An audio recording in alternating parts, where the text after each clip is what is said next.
விதமான புருஷார்த்தங்களை கொடுக்கறதுல ஒன்றும் ஆச்சரியம் இல்லை. குரு கிருபையினால கல்யாணம் ஆச்சு, குரு கிருபையினால படிப்பு வந்தது, குரு கிருபையினால துக்கம் விலகித்து, குரு கிருபையினால உத்தியோகம் கிடைச்சது அப்படின்றதெல்லாம் ஒன்றும் ஆச்சரியம் இல்லை. குரு கிருபையினால பகவானே கிடைச்சிடுவான் அப்படின்னா இதெல்லாம் ரொம்ப பெரிய ஆச்சரியமான.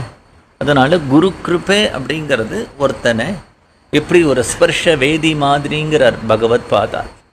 ஸ்பர்ஷ வேதியை சொல்லி அந்த ஸ்பர்ஷ வேதியை காட்டிலும் சிரேஷ்டங்கிறார். ஏன் அப்படின்னா ஸ்பர்ஷ வேதிங்கிறது இது மாதிரி ஒரு இலை, அந்த இலையினால இரும்பை தொட்டால் அது தங்கம் ஆகிடுமா.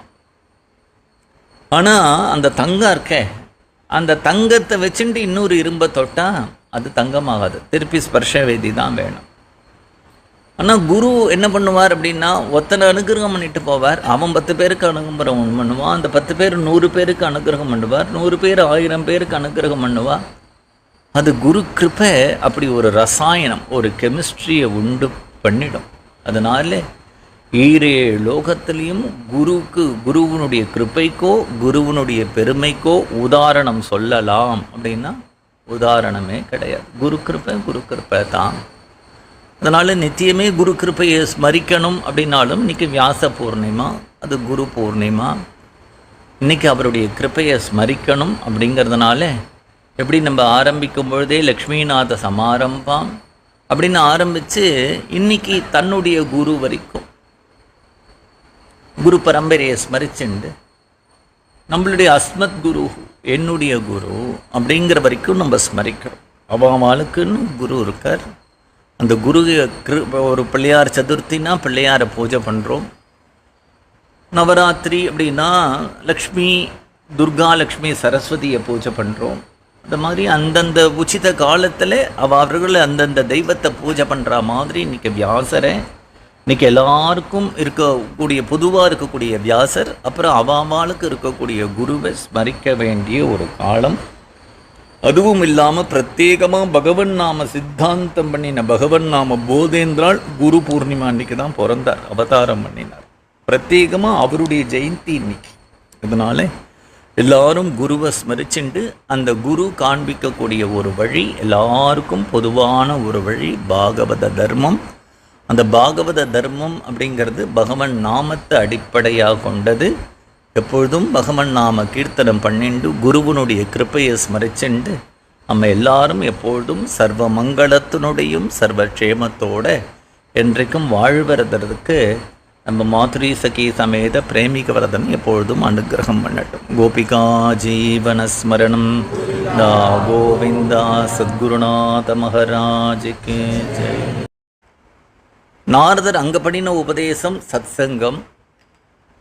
ரெண்டாவதாக பரீட்சித்துக்கு அங்கேருந்து சுகர் பண்ணின உபதேசம் என்ன அப்படின்னு விட்டா, கடைசி காலத்தில் பகவானை கடைசி காலத்துலையாவது ஸ்மரி. திருதிய ஸ்கந்தத்தில் என்ன அப்படின்னா கபில வாசுதேவர் அம்மாவுக்கே உபதேசம் பண்ணுறார். அம்மா, மனுஷ ஜென்மா ரொம்ப துர்லபமானது, எத்தனையோ ஜென்மாவை எடுத்து அந்த குழந்தை வயத்தில் வந்து உட்கார்றது, வயத்தில் வந்து உட்காரும்போது அதுக்கு ஜென்மாந்திர ஞாபகம் இருக்குது. ஜென்மாந்திர ஞாபகம் இருக்கும் பொழுது ஜென்மாந்திரத்தில் எவ்வளவோ கால அவகாசங்களில் நம்ம வீண் பண்ணிட்டோமே, வியர்த்தம் பண்ணிட்டோமே. எவ்வளவோ குரு வந்து சொன்னார், எவ்வளவு புத்தி சொன்னாலும் நம்மளுடைய மனசு அதில் போகலையே. எப்பொழுதும் போட்டி பொறாமல் லோக விஷயம் அடுத்தவாளை பார்க்கறது இப்படியே புத்தி போயிடுத்து. இந்த ஜென்மத்திலேயாவது எனக்கு ஒரு அம்மா, எனக்கு ஒரு குரு வந்து என்னுடைய கையை பிடிச்சி கிருஷ்ணா ராமா கோவிந்தா, ராமா கிருஷ்ணா கோவிந்தான்னு பகவன் நாமத்தை உபதேசம் பண்ணுவாரான்னு ஒரு குழந்தை ஏங்கிறதுன்னு கர்ப்பத்தில் ஒரு சிசு படக்கூடிய அவஸ்தையெல்லாம் எடுத்து திருதிய ஸ்கந்தத்தில் கபிலரே அவள் அம்மாவுக்கு குருவாக உபதேசம் பண்ணுறார். சதுர்த்த ஸ்கந்தத்தில் வந்தால் நாரதர் துருவனுக்கு உபதேசம் பண்ணுறார்.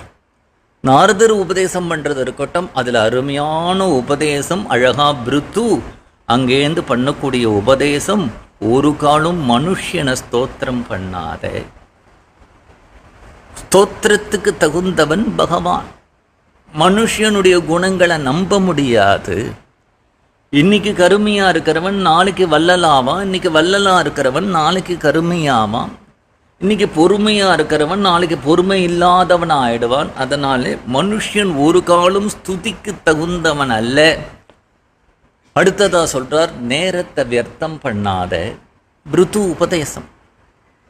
அடுத்ததான் என்ன அப்படின்னா, 1000 காதுகள் வேணும் எனக்கு பகவானுடைய கதைகளை கேட்கறதுக்கு அப்படின்னுட்டா சதுர்த்த ஸ்கந்தத்தில் பிருது பகவானுடைய அம்சம், சாக்ஷாத் பகவானே. கபிலரும் பகவானுடைய அம்சம், சுகரும் சிவபெருமானுடைய அம்சம். இங்க பிருது அழகான உபதேசம் பண்றார். பஞ்சமஸ்கந்தத்தில் கேட்கவே வேண்டாம். பஞ்சமஸ்கந்தத்தில் ரிஷப யோகீஸ்வரர் அங்க சொல்றார், குரு நசஸ்யாது, தெய்வம் நசஸ்யாது. ஒரு குரு உனக்கு தெய்வத்தை காண்பிக்கிறதுக்கு வழி காண்பிக்கலன்னா குரு குரு இல்லைங்கிறார். தெய்வம் தெய்வம் இல்லைங்கிறார். அம்மா அம்மா இல்லைங்கிறார். அப்பா அப்பா இல்லைங்கிறார். பந்துக்கள் இல்லைங்கிறார். அதுக்கு மேலே போனோமானால் ஜடபரதர் ரகுகணனுக்கு பண்ணக்கூடிய உபதேசம், அங்கே ஜடபரதருடைய குரு தத்துவத்தை சொல்கிறார். சஷ்டஸ்கந்தத்தில் போனால் கேட்கவே வேண்டாம். யமன் தூதனுக்கு உபதேசம் பண்ணுறான். பகவன் நாமம் சொல்கிறவா கிட்டக்க போகாதே, இது ரகசியமான தர்மம், எல்லாருக்கும் தெரியாது, எங்களை போல சில பேருக்கு தான் தெரியும் அப்படின்னு சஷ்டஸ்கந்தத்தில் அழகா யமனே குருவா உபதேசம் பண்றான். சப்தமஸ்கந்தத்தில் கேட்கவே வேண்டாம். குழந்தை பிரகல்லாதன் அப்பாவுக்கு உபதேசம் பண்றான். தத் சாதுமன்யே அசுரவர்யா கிரகம் அந்த கோபம். இந்த சம்சாரம்ங்கிற பாழுங்கணத்தில் கிடக்காத, வனத்தில் போய் ஹரிபஜனை பண்ணு அப்படின்னு சொல்லி நவவிதமான பக்தி ராஜபாட்டிய போட்டு காண்பிக்கிறான். அந்த இடத்துல பிரகல்லாதனே குருவா இருக்கான். அப்பாவுக்கு உபதேசம் பண்ணிட்டது மட்டும் இல்லாமல் அசுர குழந்தைகளுக்கெல்லாம் உபதேசம் பண்ணுறான். கௌமாரே ஆச்சரிய தர்மம் பாகவதம். குழந்தையா இருக்கும் பொழுதே பாகவத தர்மத்தை அனுஷ்டானம் பண்ணு அப்படின்னு சொல்லி திரும்பி திதிய ஸ்கந்தத்தில் வர மாதிரி இங்கே காலம் எப்படியெல்லாம் வியர்த்தமாகிறதுன்னு அந்த குழந்தைகளுக்கு ஒரு பெரிய பட்டியல் போட்டு காண்பிக்கிறான். எப்படி வம்பு பேசுறதுல, எப்படி தூங்கிறதுல, எப்படி தனக்கு தானே கவலைப்பட்டு உட்கார்ந்துன்னு இருக்கிறதுல, இப்படியெல்லாம் நேரத்தை வீண் பண்றோமேன்னு அந்த குழந்தைகளுக்கு அழகா உபதேசம் பண்றான்.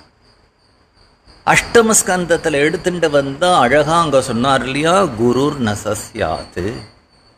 அங்க ரிஷபர் சொல்லிட்டு போயிட்டார், எந்த குரு உனக்கு பகவானை காண்பிச்சு கொடுக்கலையோ அவர் குரு இல்லை.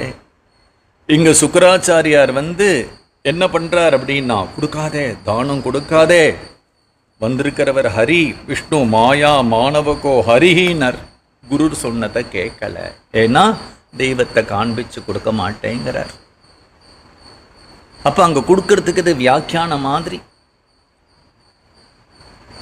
மாதிரி அமையறது. கொடுக்காதே, தானம் கொடுக்காதே அப்படின்னார். அப்ப அந்த இடத்துல என்ன, நான் பலியே குருவா போயிட்டான். நான் சத்தியத்தில் நிற்பேன், நான் கொடுத்த வாக்க மீற மாட்டேன் அப்படின்னுட்டான். நவமஸ்கந்தத்தில் வந்தா அப்படின்னா, நவமஸ்கந்தத்தில் சரணாகதிங்கிறத உபதேசம் பண்ணக்கூடாது. சரணாகதனுடைய லட்சணத்தை சொல்றது தான் சரணாகதி அப்படிங்கிறதுனால அம்பரீஷனுடைய சரித்திரத்தை சொல்லி இதுதான் சரணாகதியினுடைய லட்சணம். எப்படி இருக்கான்? ஒரு பிசாசு துரத்திண்டு வரட்டும், எது துரத்திண்டு வரட்டும், பேசாம இருக்கான்.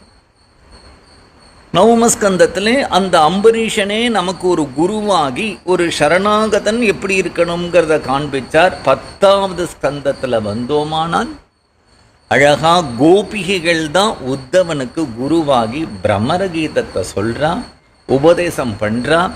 அதனால 10வது ஸ்கந்தத்தில் பூர்வார்த்தத்தில் கோபிகைகள் குருவாரா, உத்தரார்த்தத்தில் ஸ்ருதி கீதை இருக்கிறதுனால ஸ்ருதி கீதை பகவானே ஸ்ருததேவனுக்கு உபதேசம் பண்ணுறதுனால வேதமே சொல்கிறதுனால வேதாந்தம் அதில் குருவாயிடுறது.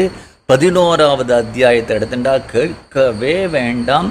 11வது அத்தியாயத்தில் முழுக்க நவயோகிகள் பாகவத தர்மத்தை சொல்கிறான். பகவானே பிக்ஷு கீதையை சொல்கிறான். பிக்ஷு கீதையெல்லாம் சொல்லிட்டு பகவான் ஆச்சரியமாக ஒரு வார்த்தை சொல்கிறான், எனக்கு கைலாசபதியோ சிருஷ்டி பண்ணக்கூடிய பிரம்மாவோ என்னுடைய சரணத்தை ஒரு க்ஷணம் கூட விடாமல் ஸ்பர்ஷம் பண்ணிட்டு இருக்கக்கூடிய மகாலட்சுமியும், இல்லை ஹிருதயத்தில் அகலுகில்லேன்னு வாசம் பண்ணக்கூடிய அந்த மகாலட்சுமியும் எனக்கு பிரியமானவன் இல்லை உத்தவா. உன்னை போல பிரேம பக்தன் தான் எனக்கு பிரியமானவன். லக்ஷ்மியை காட்டிலும் எங்கிட்ட அத்தகைய அன்பு, சுயநலமில்லாத ஒரு அன்பு வச்சுருக்கானே, சுவார்த்தம் இல்லாத.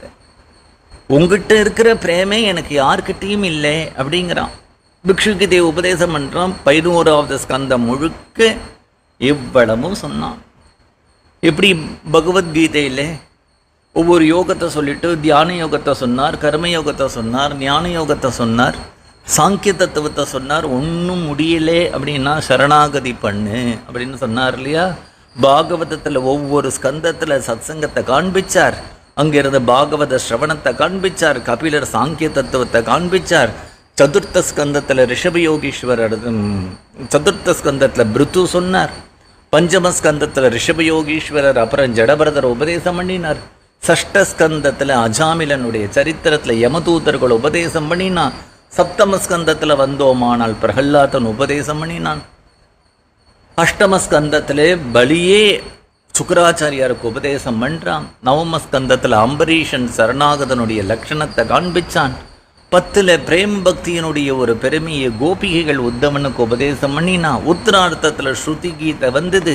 11 பிக்ஷு கீதை வந்தது. நவயோகிகள் வந்தது. 12வது ஸ்கந்தத்தில் இதெல்லாம் ஒன்றும் உன்னால் முடியலேன்னா அங்கே சரணாகதி பண்ணுன்னார். இங்கே அது கூட வேண்டாம். ஸ்ரீ ஹரே நமஹா, ஸ்ரீ ஹரே நமஹா, ஸ்ரீ ஹரே நமஹான்னு சொல்லு, சர்வ பாப்பங்களும் போயிடும். அதனால கலியில் என்ன கதினார்? பகவன் நாமம் அப்படின்னு பாகவதத்தினுடைய சாரமா நாம சங்கீர்த்தனம் எஸ்ய சர்வ பாப பிரணாசனம் பிரணாமோ துக்கசமணஹா தம் நமாமி ஹரிம் பரம் அப்படிங்கிறது. இது கலியில இது ஒன்று தான் கதி அப்படின்னு விட்டார். இதை காண்பிக்கிறதுக்கு தான் நிறையா மகான்கள் வந்தார். அதில் பகவன் நாம போதேந்திர சுவாமிகள் நாம சித்தாந்தம் பண்ணினான். அப்புறம் ஸ்ரீதரையாவால் பண்ணினார். அப்புறம் சத்குரு சுவாமிகள் பண்ணினார். சத்குரு சுவாமிகளுக்கு நிறையா சிஷ்யர்கள் உண்டு. அதில் சிவகங்கை மாவட்டத்திலிருந்து ராமநாதபுரம் ஜில்லாவில் ஒரு பையன். அந்த பையன் என்ன பண்ணுவான் அப்படின்னா, எப்போ பார்த்தாலும் அவனுக்கு கொஞ்சம் பாட்டு வரும். நீ எங்கேயாவது போய் கொஞ்சம் பாட்டு கேட்டு ஏதோ கேட்டிருக்கான் போல இருக்குது. பாடிகிட்டே இருப்பான். படிக்கிறதில்ல, அவனுக்கு புத்தி போகலை. அப்பா அம்மா மண்ணி அண்ணா எல்லாரும் திட்டினா அவனை. படிக்காமல் இப்போ பார்த்தாலும் பாடிகிட்டே இருக்கிய, என்ன பிரயோஜனம் அப்படின்னா. குரு கிருப்பை அப்படிங்கிறது தெய்வம் என்ன பண்ணும் அப்படின்னா, ஒருத்தனுக்கு கிருப்பை பண்ணணும்னு தெய்வம்